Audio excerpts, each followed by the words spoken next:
he receives worship from Thomas in John chapter 20, verse 28, where Thomas worships him, recognizing his self-identity, and says, "My Lord and my God." Would you explain that Jesus in the Bible was called the Lord, which in the Old Testament was always used for Yahweh, which was also used for as a God of the Old Testament, and even the disciples called Jesus Lord. In Greek, it's kurios, which is the same as in the Old Testament for Yahweh. For example, Thomas, when he saw Jesus, when he rose from the dead, he called him my Lord and my God. And Jesus never rebuked him.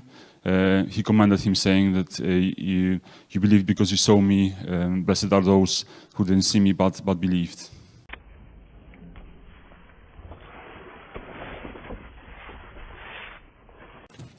Okay, so basically, your first point was that Jesus was called Lord and only God is called Lord.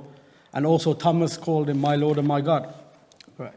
The first point is not only God alone was called Lord in the Old Testament or in the New Testament. For example, in the book of 2 Peter, it mentions that Sarah called Abraham Lord. It's the same word, curious. If you go to the book of Genesis, Jacob calls Esau his Lord.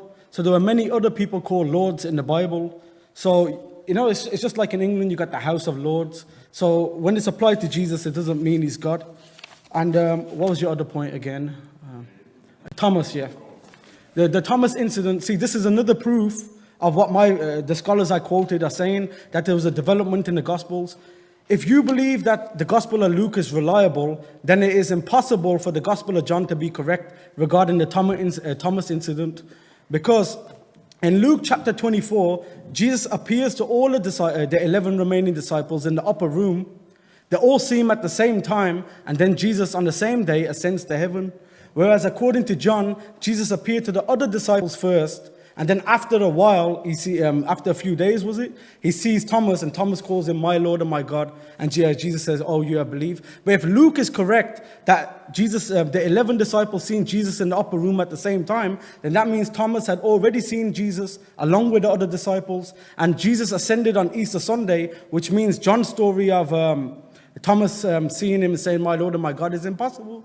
Because according to Luke, he had already ascended. So that's a fabricated story, which is another reason the Gospel of John is not reliable.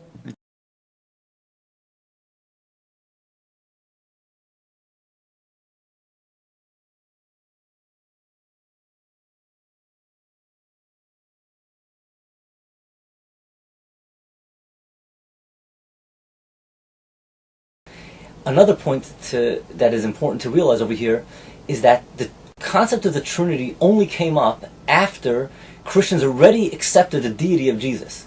It was an effort, a philosophical effort to justify something they believed already, an absurdity they believed already. To believe a man is God, they had to come up with an idea of the Trinity. It wasn't that they first came up with the idea of the Trinity and then they said, "Oh, Jesus is the one that fits into the Trinity." Before Jesus came to the world, no one thought of the Trinity. So the Trinity is an excuse for idolatry.